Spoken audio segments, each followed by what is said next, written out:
Hi folks, Howard Schneider here. Welcome to Photoshop. Welcome to Photoshop and a very dark screen here.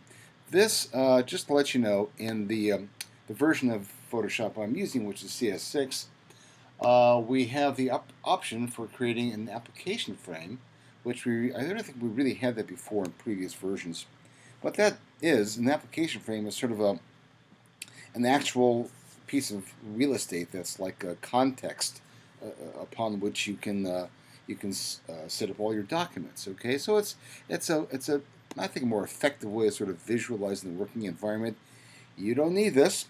You do not need this in previous versions. Obviously, it's not available, but it's nice if you do have it. Personally, you know. So anyway, welcome to Photoshop. Photoshop is a very powerful program, and it is what they call a raster-based program. And I'll show you what a raster-based program is. I'm going to open up a browser here, okay, and I did a little search here for rubies. Oh, rubies, yeah, so beautiful. Let's take a look at an image of a ruby, and I will show you what a raster image is. A raster image is native for continuous tone images. In other words, images that have highlights and midtones and shadows, and they represent an object typically. Um, and they seem this image, to my view, seems very high resolution, very sharp, very crisp. Okay, but let's see what happens when we take this image and we try to enlarge it. A raster image is basically built out of pixels, and these pixels only give you so much information that's all you get, so you cannot really enlarge it. So I'm going to let's just view the image. Okay, there it is. I'm going to right-click or hit my Control key on a Mac, and then save image as. I'll save it to the desktop, and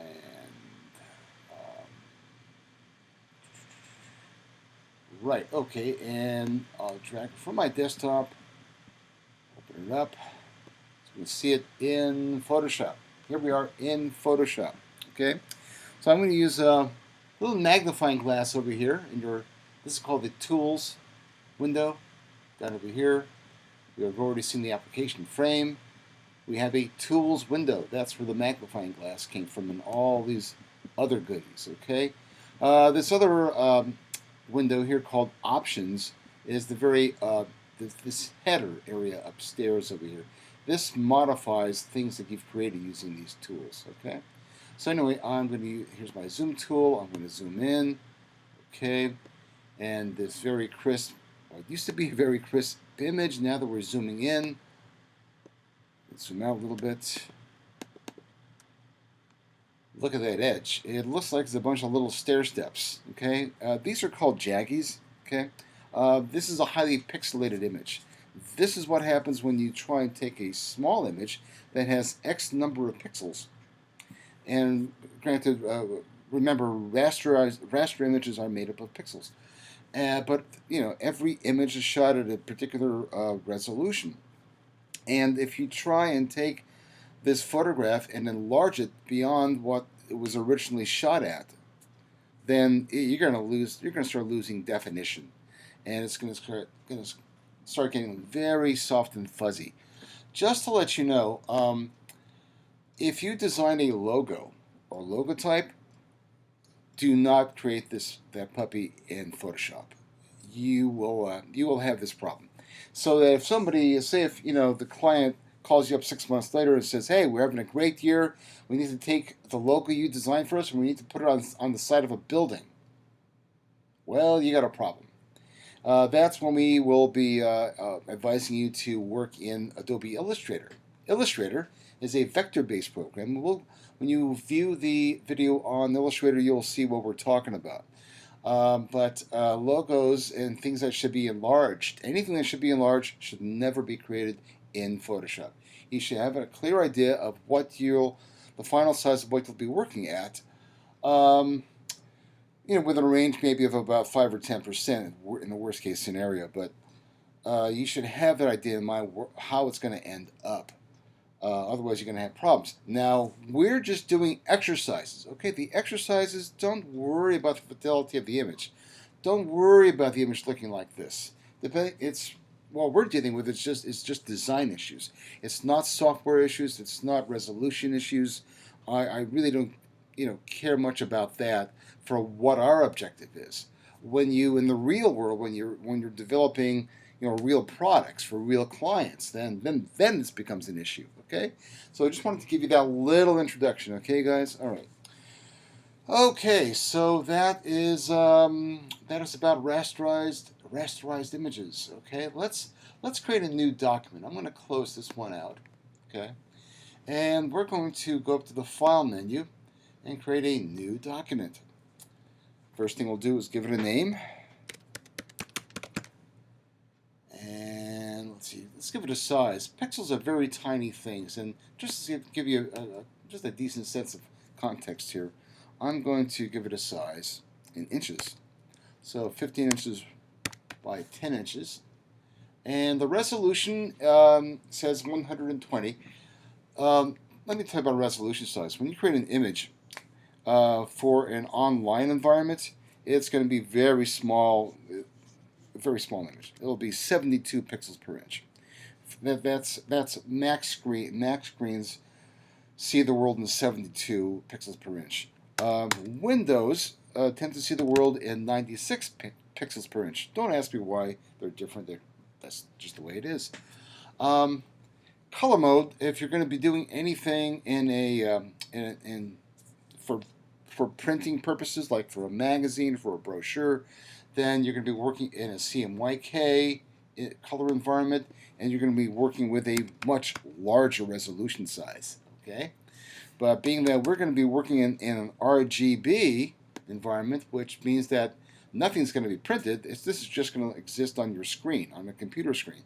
Then you can afford to use a smaller size and live at the lap of luxury that way. I'm going to go with 120 because I want a little more size to the kind of exercise images you'll typically be creating when you're working with the exercises. So I'm going to hit OK. Oh, before I do that, background contents. This says, hey, the original document you're creating, is it going to be a white background that's going to have a special color for its entire background? Or is it just going to be sort of like a transparent void, which has no commitment to a background color? Well, I'm going to go with a transparent void right now. I'm going to hit OK, and there you go. There is our first document. Now you'll notice that we have a background that looks like a gray and white tablecloth, or checkerboard. I'm sorry. It's or tablecloth. And this indicates that you are working on a transparent background. There is nothing here. There is the size of the format, the 10 by 15, but that is it. So you're just sort of basically working in a void. It's like a vacuum right now. So anything you put on this working area is that's all there is. Okay. I tend to personally like working on a white background. Okay, so I kind of like the sense of context. So I will go ahead and go up to File, Fill. Okay, see that? And I'm going to, for all the choices I've got here, I can go with a background color, or I give it black or gray. I'm just going to go with white. Okay, there's white. Fantastic. Good start. All right. I need a couple of more tools here. Okay, so we've already got this tool, your tools tool, and we've already got the control tool. And I'm going to add one more here. This is sort of like the starter set. Layers. Ta-da. Okay. I'll show you what layers do later on, but they're really one of the most amazing things I rely on it so much. And it's been part of Photoshop and Illustrator for eons, I think. Maybe since the beginning. Some of you out there might know. Anyway.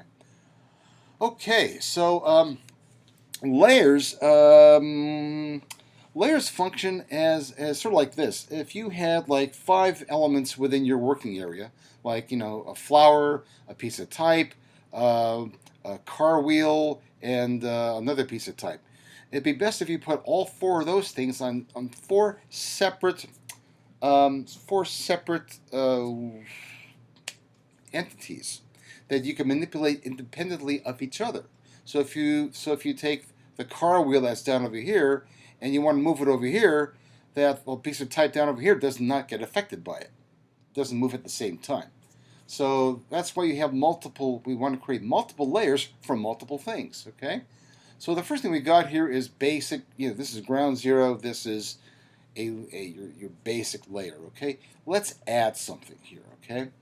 Um, let's do this. Let's place an image. Let's get an image from my file and place it somewhere. So I'm going to go up to File menu, down to Place. Okay, and let's pick something. These are cool images. I like these. Let's see here. Let's take a fish. Let's get a fish. Hey, we got a fish. All right, great. Okay, so here is our fish. It's kind of floating in the middle of our document. Let's double click. Okay. We'll double click, and now it's placed in a new layer. Okay, and so now we can take our fish, and using one of the tools up here, namely the move tool. And if you put your cursor over any one of these tools, wait a second or two, and you'll see the name of the tool and the little shortcut. So if I just press V on my keyboard, come on, there's V on my keyboard, I'll get the move tool automatically, okay? I'm going to click that, and now I can move my salmon? Yeah, my salmon around, okay? Oh, there he goes, breaching the surface. Okay. Now let's go back to our layer over here, and we have a small image, small like thumbnail image of our fish in this particular layer. Here's the name. Here's the name of the image itself. Photoshop, whenever you kind of import or place any item, will automatically give you the name of that item and the layer. Okay, so you know what it is you're dealing with. There's a little tiny bent piece of paper overlapping thingamajig right over here, a little tiny thing in the corner. That means that this image right now is called a smart object. And right now, as a smart object, Photoshop is not going to let you really kind of destroy this thing right now. I mean, eventually you can manipulate and just do all kinds of amazing things with this fish. But right now, Photoshop is just going to let you do a few things, and that's it, just in case you want to destroy it altogether. But there are some things you will not be able to do. Okay, let's say if I let's see here. Got my fish selected. What I did here is I went on my Mac. I went down and held down the Command key, and then clicked here in the layer thumbnail once, and just once, and my image is now selected. I call this little moving dotted line. On a PC, you hold down the Control key, and then you hit your little thumbnail icon right down over there. Okay, so.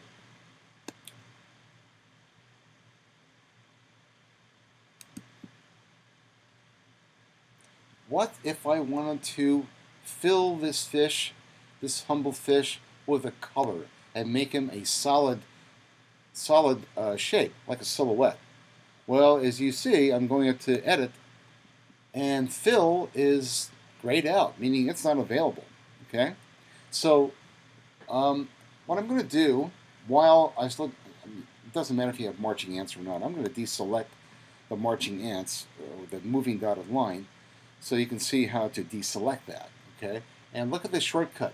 Command D or Control D. Control D on PCs would be your shortcut. But I'm going to deselect the marching ants, the moving dotted line, and now I'm going to go and with that layer selected, go up to your layer menu and go down to rasterize. Okay, and we're going to take we're going to basically turn our smart object into a pixelized image.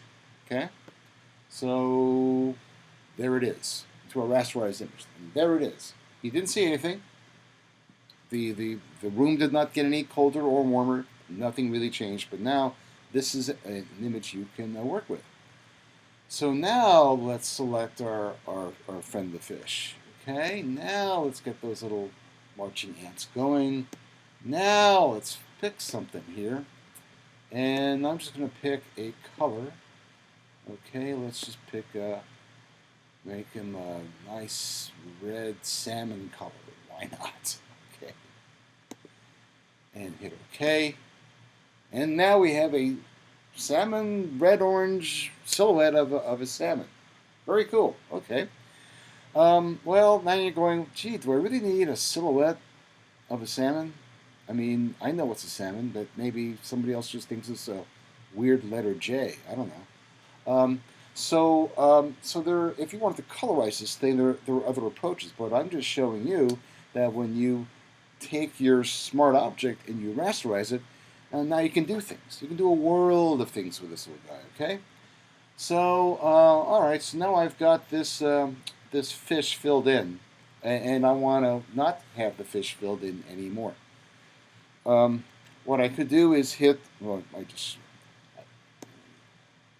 Fill.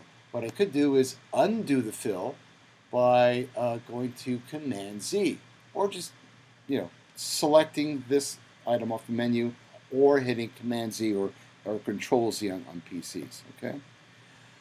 Okay, so I'm back to square one, fish one. Okay. I'm going to deselect them by hitting Command D or Control D. And let's do this. Let's see if maybe we can mess around with the color of the fish. Now, before we do that, you're looking at a black and white image, okay? For all you know, you didn't take this image. You don't know the origin of it, but it's important to understand what the color origin or the color presence of the fish is, of this image is. You go to mode, okay? And this tells me that this image is an RGB image, meaning that RGB color environment is the color environment of the internet, okay? Of anything on a monitor, it's an RGB environment. CMYK, which is cyan, magenta, yellow, and black, is the printing environment world, the world of print. The world of internet is the world of RGB, red, green, and blue, okay? There's another world over here called grayscale, okay? And grayscale is sort of like, well, that's what the fish looks like. It's okay, it's black and white, but technically it's considered a grayscale type of image, okay? Some people, maybe a bitmap image, but right now, it's just a sort of generic term. Right now, we'll just say, yeah, grayscale sort of looks like that's its roots. But it's actually an RGB color image. So, and that's important because if I want to change the color of this, I would. There's ways of doing it in RGB and there's ways of doing it in grayscale. But I'll show you both. And in the image here, we can adjust the color balance. So let's go to color balance. Image adjustments, color balance. And here we got some sliders with our friends RGB, right, green, blue. And we're just going to play around with affecting the colors of midtone. Well, it's more about the shadows and the highlights because, well, you'll see. Okay, let's go into shadows and let's make things a little redder. Okay, maybe even a little more magenta. Okay, and maybe a little browner. Okay. Let's go into the midtones, and let's make things very light, very yellowish, and maybe a little redder over here. Things are trying to change now. Highlights. That's really, oh yeah, okay, red or brown. And let's see how red we can make this. Okay, now that's a pretty hot looking salmon. All right, and let's say, okay, we like that. Very good. So there's one way of executing a red salmon. Now let's say, gee, we made a lot of moves here. Photoshop is really not going to let us do a lot of. Oh, yeah, it will let us undo all the work we did in color balance. So you have to be careful there, but that's what I wanted to do in the first place. Because I'm going to show you the other way of colorizing this fish. the other way is to go back up to Image, Mode, and go to Grayscale. Okay? I don't have to merge anything. Okay. Yeah, please discard. Okay. So I'm going to go back up again to Image. Actually, you know what I'm going to do before I do anything? This is important. Let's say I really don't want to mess up this original fish. I love my fish. I'm going to copy this fish. So I'm going to copy the layer that this fish is on. So I'll have another layer, an identical clone of that fish to play with. Okay? I'm going to drag this layer down. See what I just did? Do it again. Click and drag down to the second icon from the right next to the trash, not the trash can, but a little bent paper icon down over here, okay? That will clone the layer. So I'm going to work with the copy, fish large copy layer. And now what I'm going to do is well, it doesn't really matter at this point, but I'm in grayscale, but I'm going to mess with this guy right over here. This one right over here. Okay. So what I just did is I went to duotone, do it again. Do it again. Grayscale, now I can do duotone. Okay, duotone means that you are now working in a two-color environment. So right now I have like this light green and then this more intense yellow-green. And if I wanted to go and have even deeper fun with color, you get tritones and watch out. You could really get classy and go with a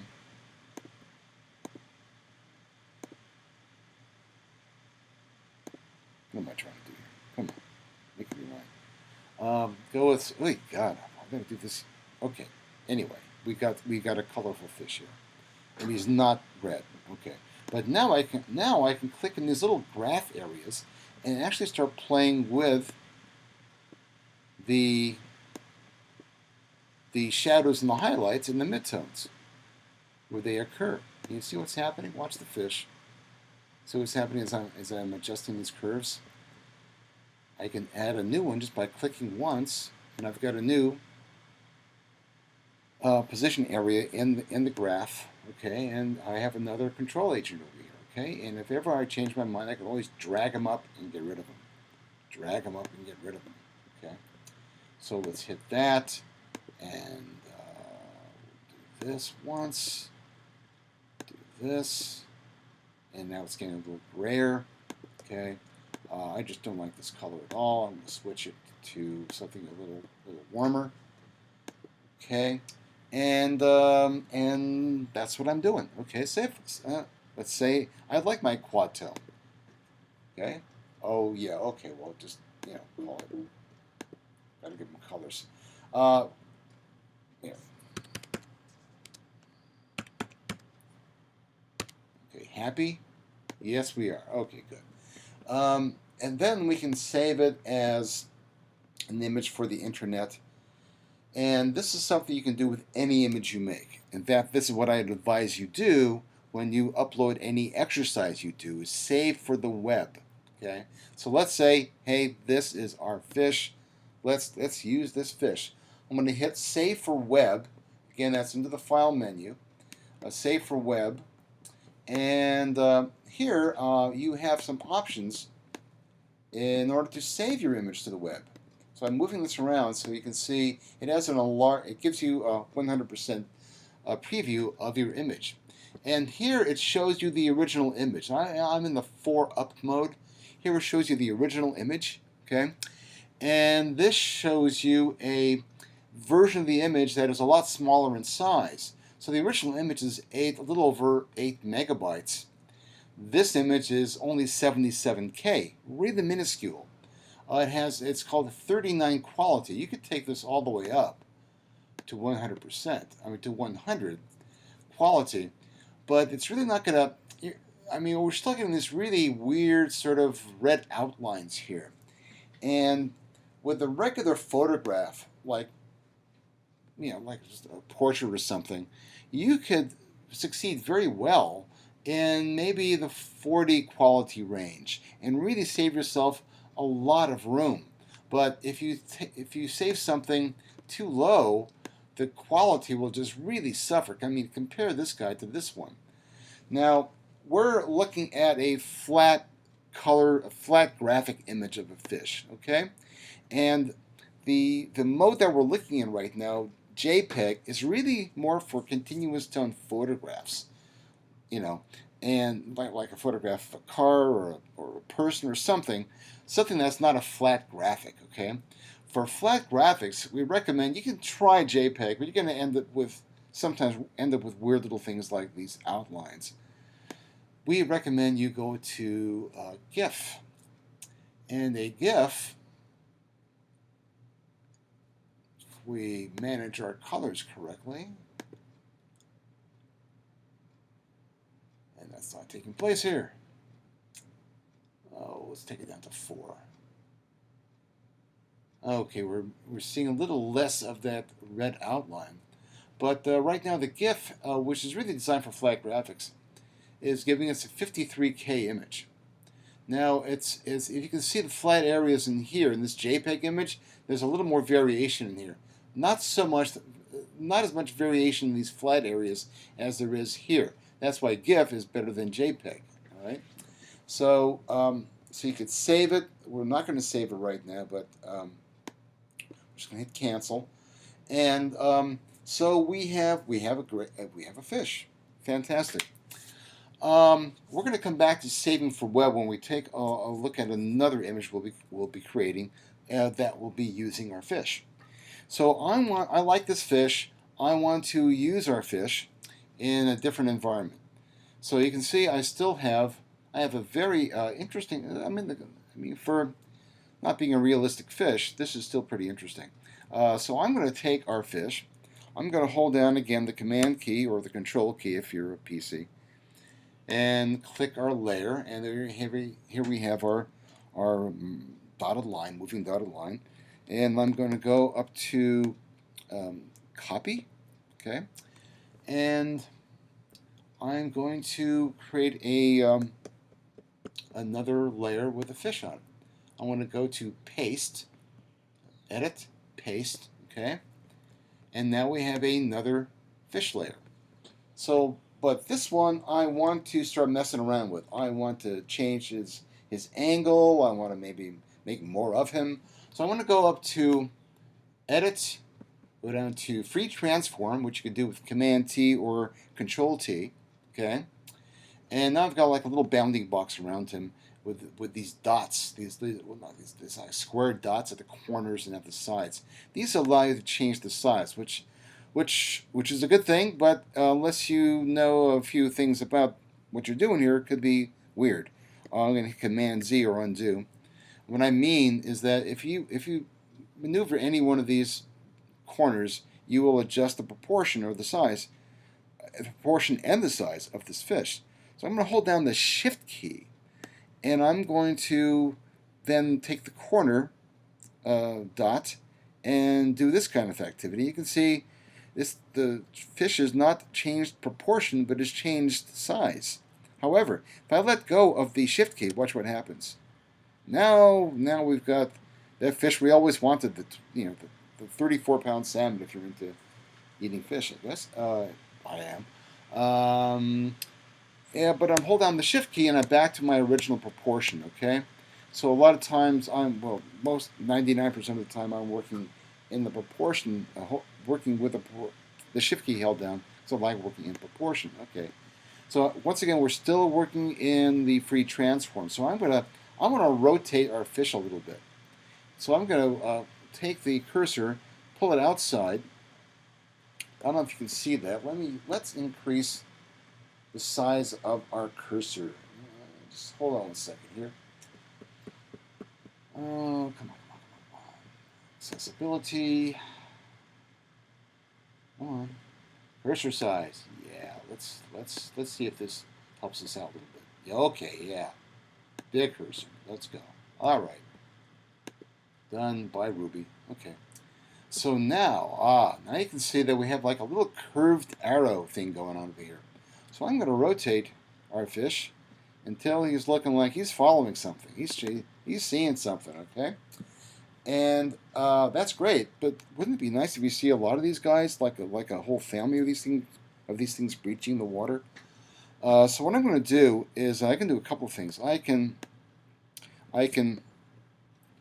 take our fish here. I can hold down the command key, click the layer again. We got the marching ants. I can go copy, then I can go paste, and I get a new layer as a bonus. Okay, and I got 2 fish. Good. Okay, I'll have one sort of off the edge of here, following his sister. Okay. Um, let's see. Now I'm gonna clone the same fish, layer number 2, and I should give that a name. Fish number 3. Fish 4. Okay, but I'm going to go back to fish number 1. And I'm going to try, show you a faster way of copying an item. I'm going to hold down, in the Mac, I'm going to hold down the Option key, and watch what happens. I get a double cursor, a black one and a white one, a double arrowhead, okay?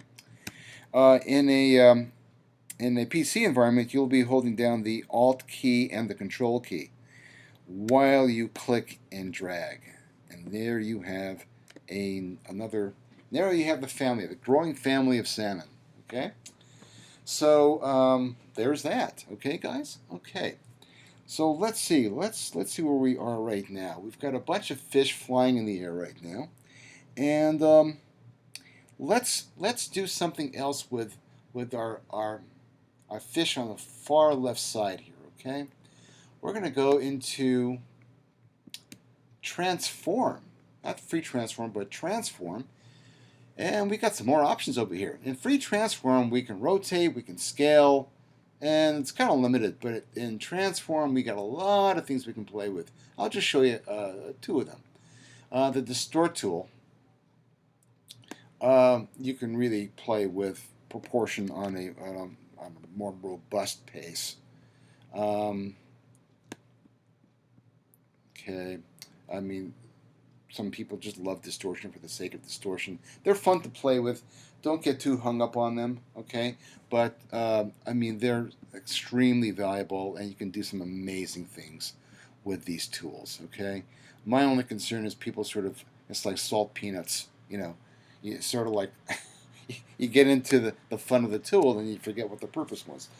And you sort of invent the purpose as you go along with what the tool will do for you. And that's like kind of wonky, you know.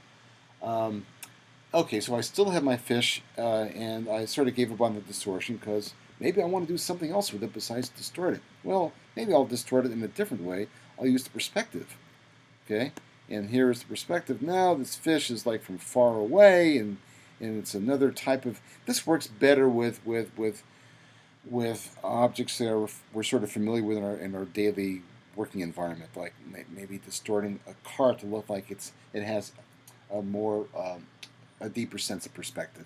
There's more depth to it, Okay, and so that's what you can do with the distort tool, and one more tool is the warp tool, and that gives you even a finer sense of control over what you do with the integrity of your object. Okay, and we can apply that. Okay, okay. So those are some of the things you can do with objects. Okay. And I know you're probably tired of staring at this fish for all this time, so we'll bring up a new item. So here we are having a great old time with our fish. And it occurs to me, well, you know, I kind of miss my old black and white fish. Where is my old black and white fish? What happened to him? Well, as you can see over here in the layers, your black and white fish does not exist anymore. So maybe we made a mistake that, geez, when we converted our fish to duotone, the whole theme became a duotone. Oops, yeah, that happens. Okay. Not all hope is lost. Let me show you what you do. In case you want to like turn back the hands of time and right or wrong, you could take this. Well, first thing I would do right now is open the history window. Okay, our friend the history window looks like this. Okay, and you can bury this in here. Our history window shows you every move that you've done since way back when it was a black fish. Okay, you can see that our fish is still selected, and I can go ahead and copy. Okay, copy this fish, go back to where we were before, make a new document, file, new, okay, RGB, that's cool. Oh yeah, give it a name.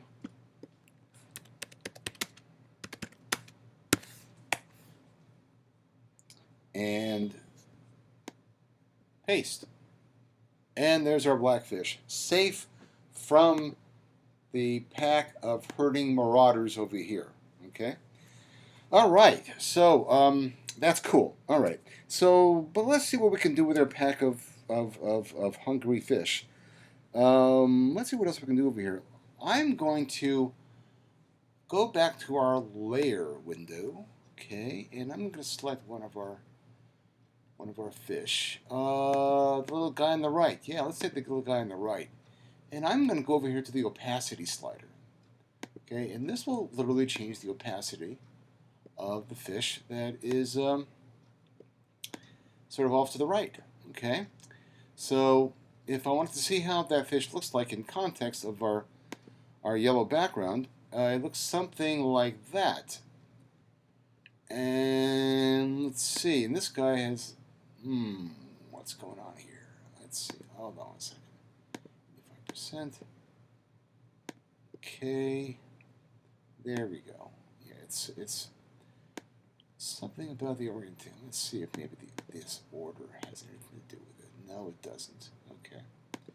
So by changing the opacity, we can start affecting the sense of depth in a composition, where things that are oftentimes things that are sort of far off in the background are viewed as slightly lighter in color saturation. Okay, so you can have some fun with the opacity slider in that regard. I'm going to change this this background from that yellow ochre color. I'm going to fill it in with a different color. Let's try white. Just give it back this old. Oh, you know why? I can't do anything with that. You know why? Because I'm dealing with a duotone mode. I'm still basically in the same neighborhood as grayscale. I really can't add white yet, unless I sort of change the original duotone or quadratone foursome, which I'm not about to do. So what I will do instead is sacrifice everything and convert this image from duotone back to RGB. Okay? I don't want to merge any of those layers. And our fish over here got a little more ghosted back, if you will, and I think it's behaving more like I intended, because I think, yeah, right. See? Okay. Remember back when I was using this slider when we were like in the duotone mode? It was something that was like really getting very bright. So there was something about the opacity slider and duotone that really wasn't making much sense, unless you live in the world of duotone. So we are in RGB. I'm going to select my layer number 1, and now let's give it a run. Okay, let's hit OK. Voila! There we are. Okay, great. Okay, so that's pretty cool. So now we are back to RGB, and now we can take. I think our black and white fish is still loaded, because although we can copy and paste, unless we copy something else, the thing we just previously pasted is still alive. So let's see if my theory is true. Yep, here's our old friend, the black and white fish. So now I'm going to go to Edit and Transform, or Free Transform, or if I just wanted to get traditional about it and give him So one of those kind of rotations, and he's a plump fish, isn't he? And do something like that. And okay, that's cool. But it sort of looks odd. It does look sort of odd, like something else. And I'm going to maneuver this guy so he's sort of like this fish is sort of in front of everybody else. And let's get him right over here. Okay. I'm now going to take that layer, click and drag all the way up to the top of the food chain. And there he is, leading the drive, okay? I'm going to hit Command T or transform. Remember, those shortcuts can save you a lot of time. Command T, or Control T if you're on a PC, and make this angled sort of similar to the other fish in the clan, in the pod here, I guess. What do they call a group of fish? A school, right. Okay. So now I've got sort of a very active a group of multicolored fish here. Okay, great.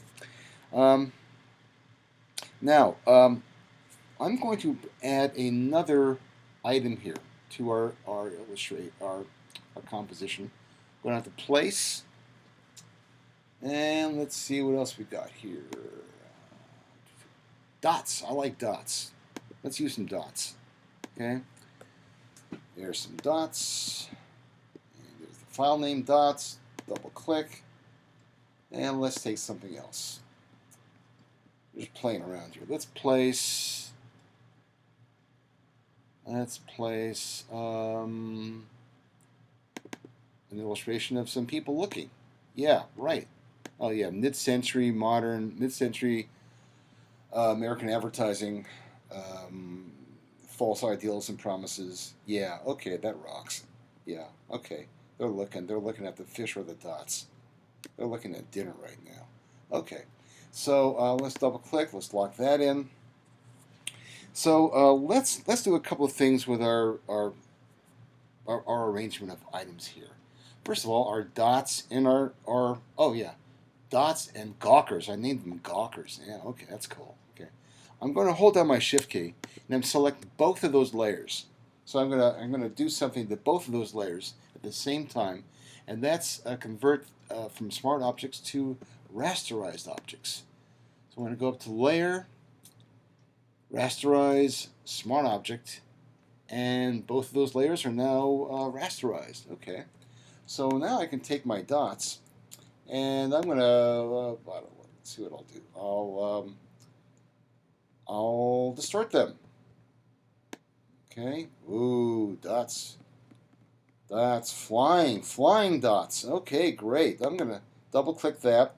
I'm gonna hold down my Option key, and on PCs it's Alt Control. Click and drag. Okay, and if I hold down my Shift key, it'll drag in, perfectly horizontal or perfectly vertical orientations. Okay, if I let go of the Shift key, I'm free to take this wherever I want to go, and so I will. I think I'm going to hide the gawkers. Okay, and I'm going to further distort this. Be going back into transform, distort again.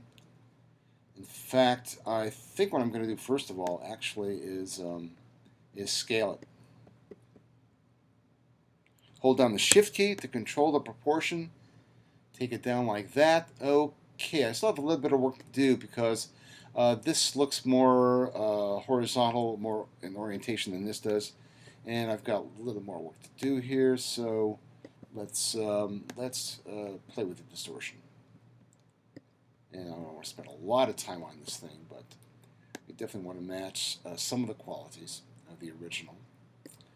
And let's see if we can do that.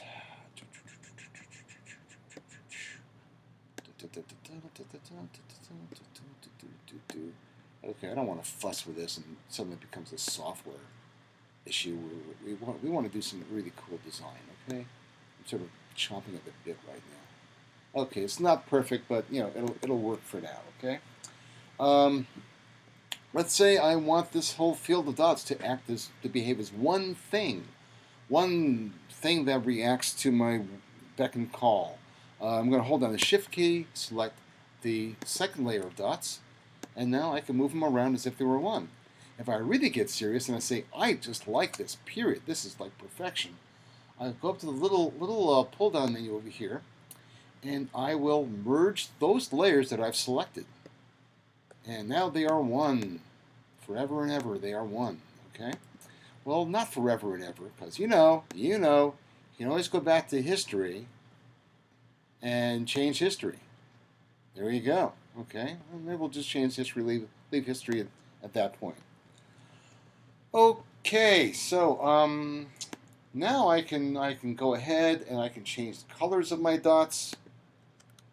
Going down to Command again and selecting the thumbnail, and I'm going to go to Fill, and let's try a different color besides white, gray, or black.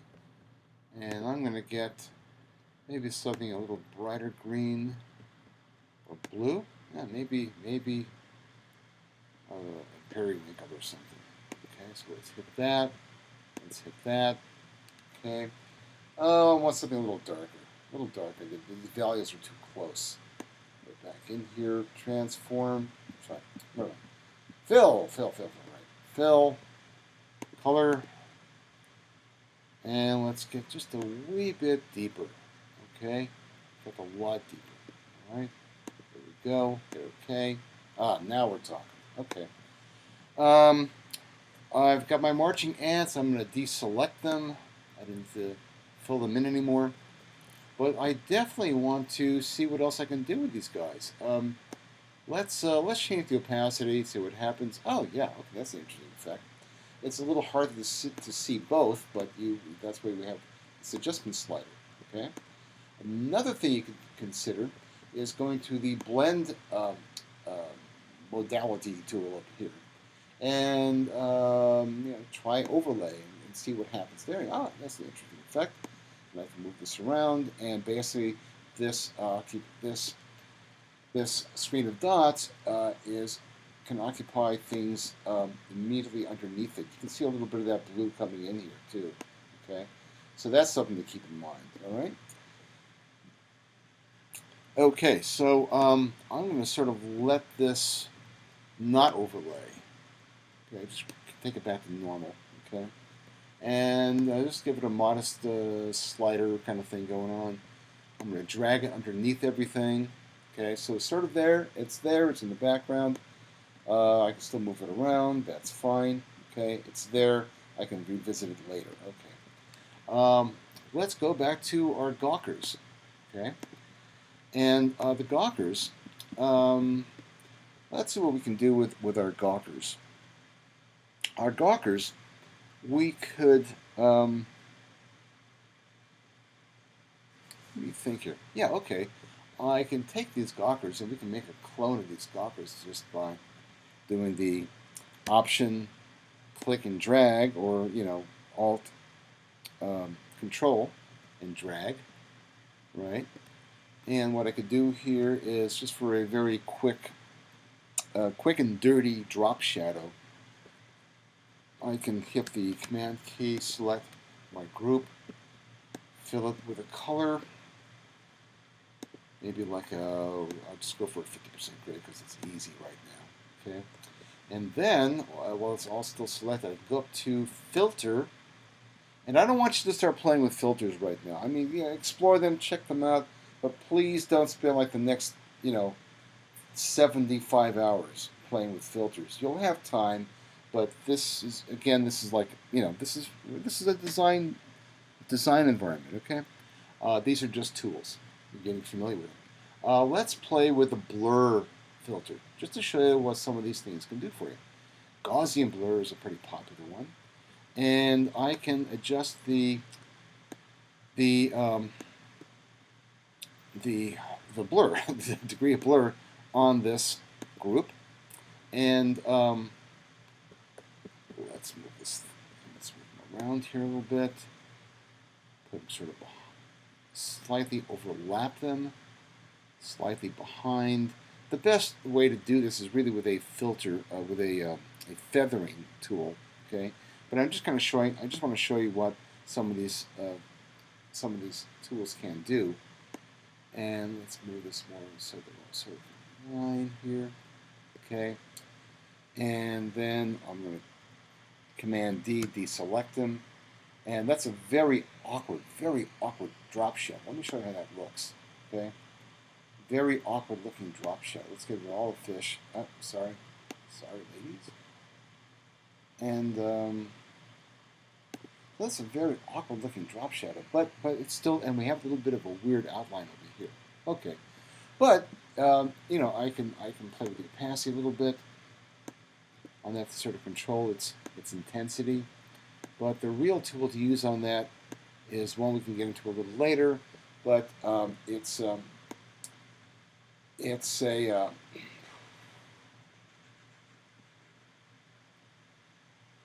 a feather tool, and I forgot which one it's in right now, but I think it's under select. Anyway, if you want to do a real drop shadow, okay? But that's just a little tool you can play with. That's all I'm really going to show you right now with the filters, okay? I'm very mindful about you diving into that and not coming up for air for a while, okay? Okay, so I'm going to bring up a couple of fish here, okay? And some dots, okay? And I'm going to show you a couple of ways of selecting items here. Selecting objects. And these are pretty important. These tools we're going to be working with. The rectangle tool, okay, which if you click on it, you'll see that the rectangle tool is controlled by the letter M on your keyboard. And you've got a variety of rectangles you can choose from. Come on, let's do it again. There you go. Rectangle elliptical tool, which makes you draw circles and ellipses. And these single row or single column marquee tools, which I don't use a lot of, but mainly these two, mainly the rectangle tool. So I'll select the rectangle tool and just do a click and drag, okay? And then do a copy and paste, or you can just do the option click and drag, okay? And what I've just done is copy the original, the image of the dots, but in its original intensity. So I can get rid of the original image and just have this interesting field of dots that's cut into a square vignette. Okay. So that's one way of sort of dealing with. It looks like they're sort of looking through a window here. Okay, a window. Let's get our fish lined up. Okay, fish is beyond the window. Okay, well, this could be fun. Another way of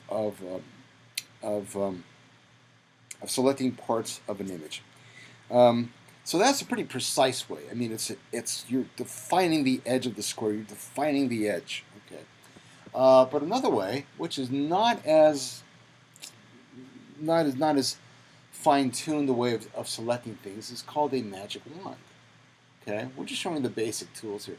Magic wand tool, which you can use access by W. Just click on the magic wand. Make sure you're in the layer that you want. I'm going to click on the original dots. And I'm going to click on one of the dots in that layer. Okay? And hey, look at that. Little marching ants all around that thing. I'm going to hold down my Shift key and click another one. Hold my Shift key and click on another one. Or if I don't want to click on all 16 or whatever dots, I'll go up to Select. And I'll go down to Similar. And now I've got all of my dots. If I turn off gals, there they are. Okay, great. I've got all the dots selected for whatever reason I want. Okay, I can go ahead and hold down the Option key, and I'm going to my Move tool now. Move tool first. Hold on the Option key, click and drag, and now I've got dots going all over the place. Maybe I want to take this field of dots and do something interesting, like maybe flop it over. I'll go down to the Edit menu, down to Transform, Flip Horizontally. Ooh, all right. Now we're meeting at the intersection of gawkers and fish. Okay, so I kind of like that. All right, I will deselect. Remember how to do that? Deselect, Command D. Okay, and so that's pretty cool, but um, it's not very precise. Let me see if I can dive in here. Okay, yeah, all right. This is not a very crisp, clean, sharp edge, is it? No, it's not. So, and that is in part to the fact that this original image really wasn't a very crisp, very high resolution image to begin with. But when you use selection tools like the magic wand, which is not very precise, not very exact, not like just having a square marquee or a square rectangle, then you risk having some soft edges. Okay, I'll show you another tool that, and if you want to do a, like select something that's more difficult, more detailed, like our people here, you can adjust the tolerance. So say I want to select the white pants. Okay, I got a tolerance of 56. Let's see what that does. Oh, sorry, I'm gonna need to select the gawkers. Okay. Okay, that worked out pretty good. I've got more than I need. Okay, but I can change the tolerance level. I'll change it down to 12, and let's see what happens here. Oh, I only got a part of the pant. Okay, um, and you can always hit the Option key to remove. Okay, and the Option key would be I think the Alt key or the Alt Control key. Alt in PC. Play with it. And deselect to kill all the marching ants there. Okay. Then there's the lasso tool. This guy right over here. This is really kind of interesting. He's got this lasso tool has a couple of cousins here. Lasso tool, polygon lasso tool, and the magnetic lasso tool. Well, a lasso tool allows you to do like a free form kind of selection. Okay, so like that, copy, paste. Oops. Oh, right, I'm on the wrong layer. Get back on the correct layer. Copy, paste, and then I've got more dots. Okay, Command Z, undo. I don't need those dots anymore. Command D to deselect. Great. Okay, so I've got this free form lasso tool. I've also got the polygon tool. Polygon allows you to do geometric selections. So you can make polygons galore, geometric shapes galore. And you get close, and the little circle pops up. That little circle means that you're about to create a shape, a whole shape with no leaks. It's like a solid shape. You can fill it in with a color, gray, whatever. Okay, fine. Deselect. And mistake though, I kind of did it on one of my. I unintentionally did it on one of my layers. So I'll show you how I can undo that mess. I'm going to go to, let's see, undo select. Okay. I'm going to copy it anyway. Copy. Okay. Now I'm going to go to history. I'm going to go down to the place where the shape really didn't exist. It's sort of in theory, it's like marching ants, but it's not filled in. I'm going to go back to my layers, and now I'm going to make a new layer. Right next to the trash can, you can make a new layer right over here. Or go up to your little pop-up menu and make a new layer. Okay? Give it a name. Shape X. Whatever it is. Okay, give it a name. And now I'm going to fill that puppy in on that particular layer. Fill with my color of choice, 50% gray, and there it is. I can change its opacity, I can flip it over, I could make it do somersaults, whatever I wanted. I can even turn off the eyeball and hide the thing. Of course, I still got the marching ants, so let's deselect that. No more marching ants. But if I want my my shape X back, I got it. Okay, but now the last but not least for the ways to select an image, and probably the one that really kind of takes a lot of time to learn, but we're going to cover it in like 7 minutes, is the pen tool. Pen tool is like really, yeah, this gets a little bit of a learning curve, but put on your seatbelt, you'll be fine, you'll be great. Okay, pen tool, you've got, if you hold down the cursor, you'll see other pen tools. You've got the free-form pen tool, the add anchor point, whatever that is. I'll show you what an anchor point is. Delete anchor point, convert point tool. We're going to be working with these two tools right now, the pen tool and this guy, okay? So I'm going to, let's say I want to select her shoe. I want that shoe, okay? I'm going to hit my magnifying glass and go right into that shoe. Wow, stylish. Yes, it is. Very interesting. The pump. Okay. Let's look at this weird halo from the drop shadow, from the filter I used. So I want to make a, I just want to select that shoe. But let me show you first what you can do with our pen tool. Where'd it go? Where's my pen tool? Hello? Oh, here it is. Under here. Pen tool. Okay. I can always hit the letter P. See that? And I get the pen tool. Okay, so what I could do is I just want this area. Okay? I'm just going to make a rough, rugged selection here. I'm going to click my pen tool once in the image, and you see like a little black dot? Okay, that's called an anchor point. I'm going to make another one. I'm going to be making a shape.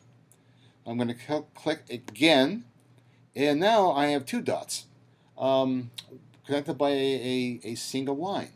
I'm going to go down over here, make another anchor point, another dot, and another line. Make another one over here, and then I'm going to come back over here to where I began. And watch this. Look what happens to the pen tool. A little circle, remember that? A little circle comes up. That circle is telling us that you are about to make a complete shape. A complete shape with no leaks, nothing else, baby. This is a shape, okay? That's called closing your path. I'll explain what that is. So, okay, so we have these this is your direct select tool. This is an important little ally. This little arrowhead over here.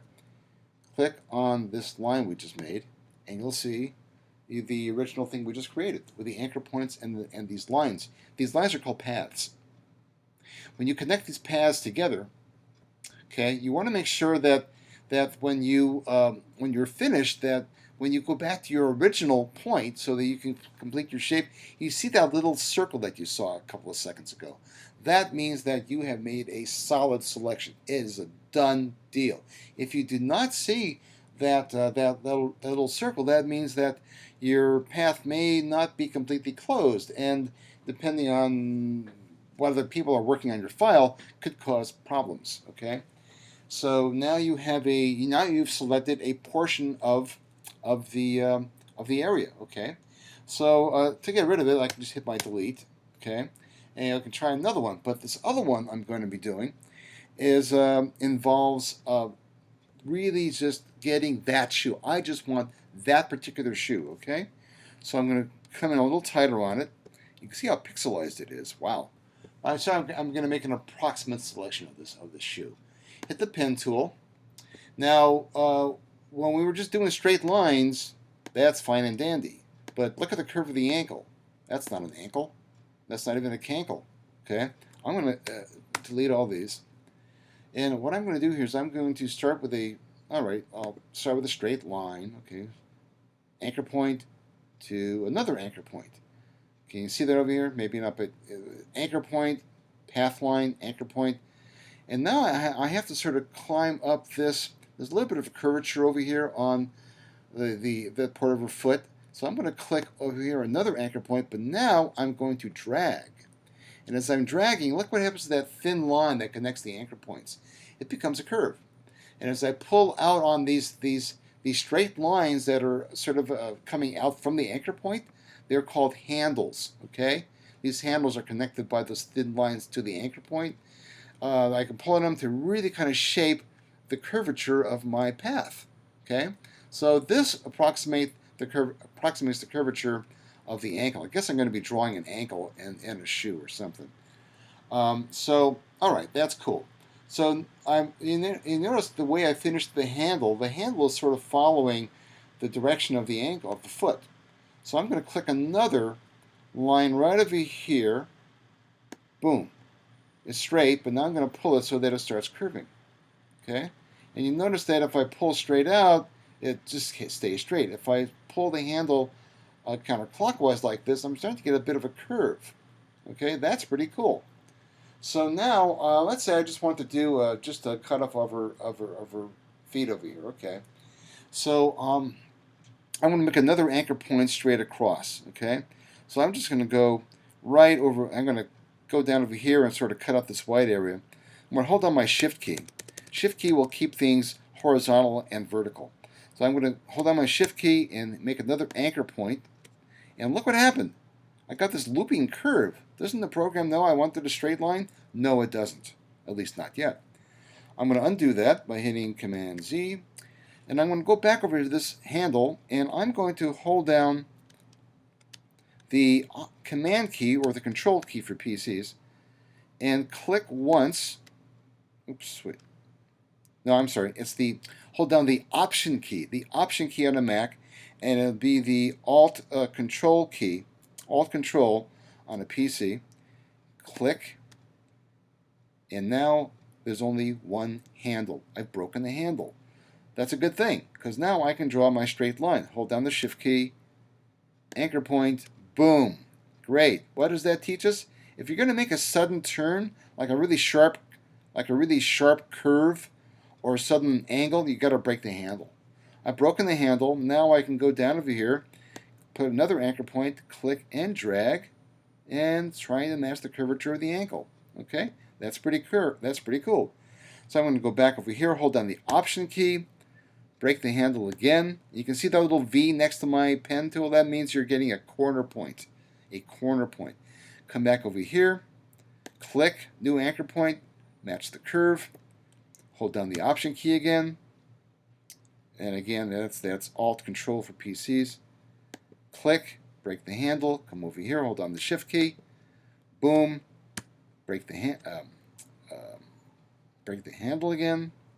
Okay, come down over here, match the curve. We're going to have, it's still going to be a tight curve. I'm not going to take any chances. I'm going to break the handle again. Go down over here. Okay. Handle. I'm going to just click once over here because it's a straight line. Click once over here because it's a very soft curve, very subtle. Break it again, come up, break it, come over here. Okay. And I think I got a broad curve over there, so I didn't have to break the handle. Tight curve over here. Okay, come back over here. Very long, elongated curve. Pull, shape, break the handle, come around the tip, come over here. Elongated curve, subtle break.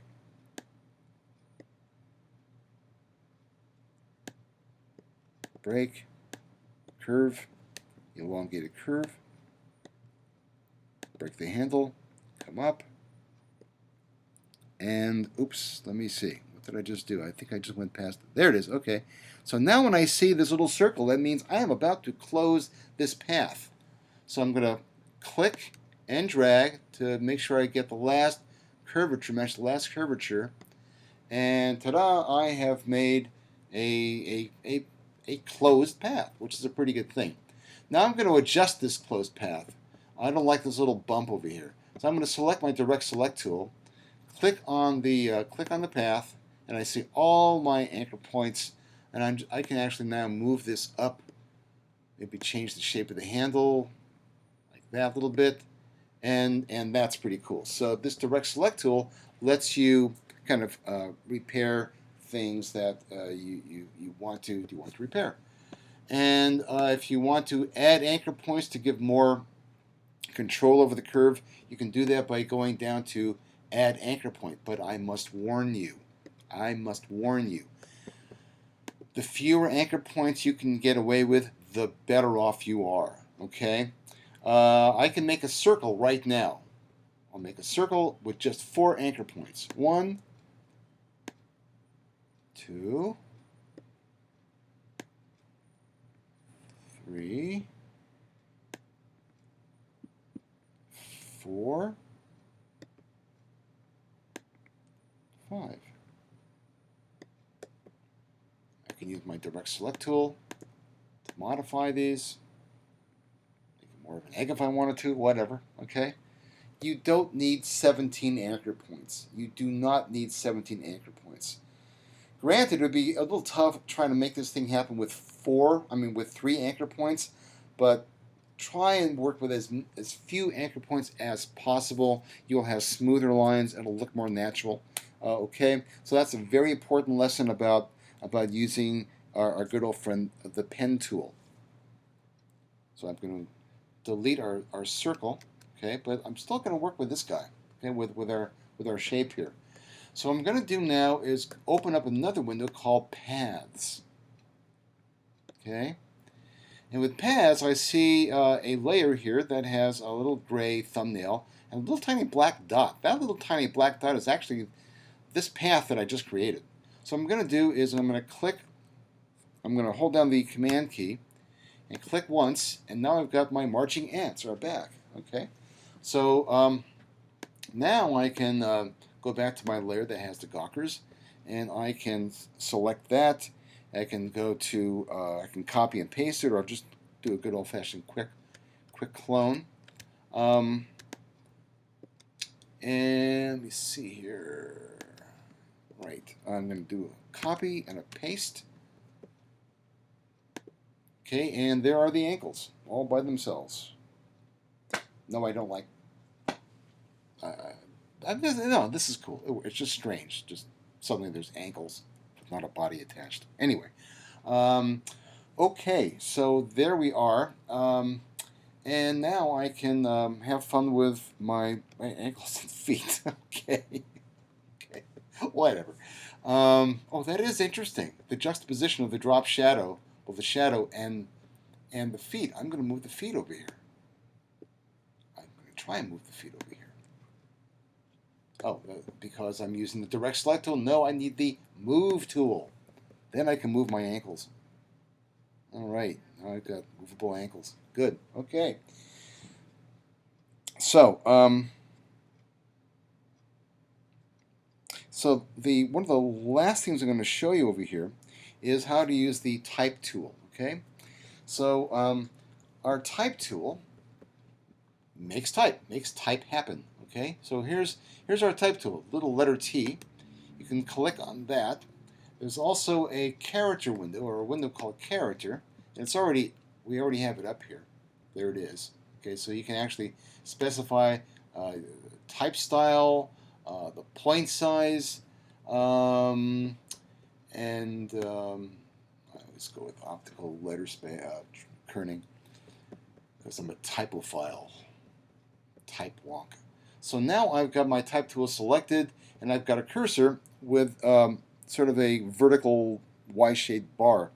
I'm going to click here. Let's get the layer window up here. As soon as I click once, look what happens to the layers. I get a new layer that's dedicated to type. The little T. So I'm going to have fish. What else? What else am I going to say? But I don't like the yellow color, so I can go up here or down over here because I've got color swatches. I've got a foreground color. I've got a background color. I could switch the colors. Okay, and I have a red fish word. Okay, so go down over here, select all. So now my word fish is selected, or I can just double click. Okay, and I've selected the word. I can change colors, of course, and maybe make it green, darker green. Okay, and now I can move this into a different location. I don't like the letter spacing of it, so I'm going to change that, being that it's not a good idea to really kind of letter space lowercase letters. It's better to letter space out uppercase letters. They hold together better. So I'm going to go down to character, and I'm going to use this tool over here to adjust the kerning, or well, not kerning, but the letter spacing, or the tracking actually. And for large type, I like giving like a very negative tracking, so it looks like a solid typed word. So now I have the word fish. Okay. Um, I will enlarge this. I can do that over here by just manually entering in a point size. Okay. I can also um, go down to transform or open free transform and hold down the shift key to enlarge or reduce. So there's a couple of ways you can change point size. All right. Okay, so now we have our word fish set here, and you can do some pretty cool things with our word fish. But you know, it will once you're done with your spelling, your word selection, whatever. The last thing you could possibly do, if you want to like take this to the next level of manipulation, you have to rasterize it. But that's the last thing. You really have to know what you're doing now. But or just just say what the heck. I'm just gonna go for it. All right, let's just go for it, and just rasterize it. Okay, rasterize my type. So now I can actually go in here, and if I wanted to do a perspective, I can do that.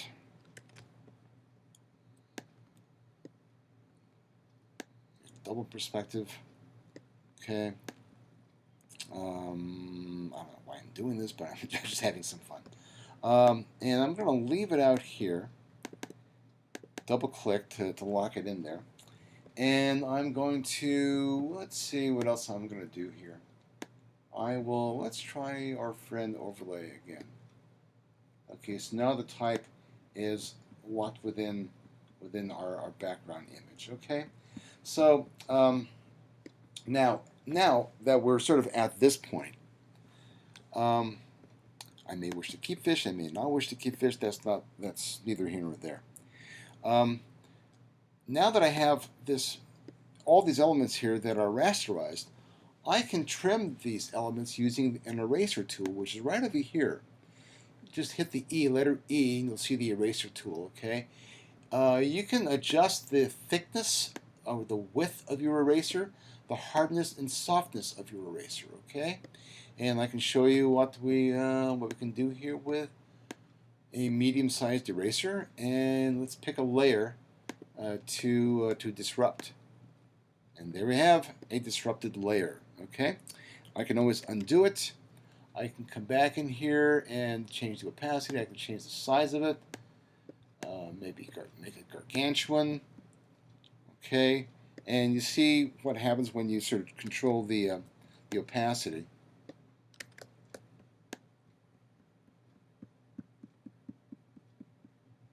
Sort of make a little more circular vignette here. If you have a tablet, a pen tablet, then you can get even more control. Okay, so that gives you a couple ideas of what you can do with the erase tool. Okay, so compositionally, there's a few things I would do on this. I would probably manage where the eye goes first. Right now, the eye is going right to the salmon, but it's also going right to this detail of dots. And I'm one who advocates really having like one entry point, one visual entry point, one focal point. So I'm going to grab our fish here. I'm going to kind of bring them up a layer, maybe a couple of layers, maybe have them top of the heap here, and but kind of bring them around over here. So it feels like it's sort of grouped together with everything else over here. And I'm going to change its opacity to maybe favor the dot pattern. Maybe the dot pattern is the first thing I wish to see. Maybe not. Maybe I can go back into the dot pattern, and maybe we just don't need the dot pattern at all. Maybe just the square. Maybe just the people looking at that square. And our fish is sort of the afterthought. Okay? And our gawkers, what's left of them, I think that is, yeah, that's the feet. Okay. And we'll take our, let's see, this is our drop shadow. I don't think I labeled our drop shadow correctly. Oh, here it is, Gawker's copy. Okay, so I've got the Gawker's copy. I'm going to hold down the Command key or the control key if you got a PC. Select the goggles copy and the feet. So I've got two separate layers over here connected when I held down the command key on a Mac or the control key on a PC. And now I'm going to go to the transform tool, free transform, command T, and just enlarge. Hold down the shift key. Okay. And now we have this very mysterious, very odd sort of combination of images. Okay. These people with one pair of feet are looking at this field of dots. But at least I now have a clear focal point. I have a secondary layer of information that could be considered a visual hierarchy, okay? And the other interesting thing I wanted to point out to you is that my negative space, the area that surrounds these figures, is now a little more finely articulated, okay? The negative space is really an active part of the composition. Okay, so I'm done with this thing. Let's say I like what I've got. I'm done with it now, okay? So there's a couple of things I could do. I could go ahead and flatten the layer, or flatten the image here. And when you flatten the image, and ask you need to discard the hidden layers. Okay. Well, what if you change your mind? Well, this is like a last minute thing. You never want to do this unless you're really convinced that's it, baby, done. Open up your history tool, okay, and go back one step from flatten the image. So now we still have our layers all selected. So what I'll do is I'll save this. I'll save it as well, it's already saved. Test doc. I'll put on the desktop. Put it right here. I'll save that. And yeah, okay, okay. And now I'm going to go and flatten the image. Okay. Okay. I'm going to go do a select all. So now I've got marching ants all the way around the entirety of my image here. Do a command copy, and then I'll go back to the file we had before. Or I'll just take the, I don't know why I duplicated this step, but just to show you, we can get you familiar with the history tool basically, and go back to the day when we did not have when we had all these layers, and now I'll turn everything off here. Okay, go back to the top, and then edit, paste special, paste into place. There's my image. Okay, so now I've still got my original file, and all that pretends, okay, or reflects, and the new thing I created. And I'm almost done, but now I can turn off my layer, my bottom layer here. Oops, no, I can't do that, because it doesn't make any difference now. I flattened everything. It went, when you flatten an image, default it goes to white. So now I can save for the web. Okay, so now this is where you assess what is the best format for your image. Well, I have some flat graphics, but I've also got a little bit of continuous tone graphics. So maybe JPEG at this quality level is the ideal thing, and I'll hit save. I'll give it another name, but it's a JPEG. It's already got its other name. Let me see here. Boom. Okay. So now I've got a JPEG that I can upload anywhere. If I open up my my folder here and go up to my documents, go up to this guy right here. Hit my date, and here's my test doc. Here it is, ready to roll, ready to upload, ready to go. Okay. All right. Let's close this and get back to there. And the last thing I want to show you is, let's say if I got everything selected over here, I'm going to use the magic wand to select all of my white. I'm going to go to similar to select everything that is white. Okay. Now I'm going to hit delete. And look what happened. We're back to our transparent background. Everything that is not an object or solid or filled in or not an object is now that gray and white checkerboard, okay? So now if I wanted to have this image with a transparent background, but I still wanted these gray and these colorful graphics, I would go to File, Save for Web, and then instead of using JPEG or GIF, I'd use PNG. And the PNG will preserve the transparency of your image. You can see the preview is already reflecting that. Okay, guys? Okay, I think that's enough to sort of get you going and poking around and starting to do the exercises. Okay, and that's it. So have fun with the exercises. Don't try and do everything at once. Pick a couple of things here you found interesting and sort of play with that. These exercises are flexible enough to work with wherever you are at any given point. Okay, you'll make the adjustments and you will do well. Okay, have fun.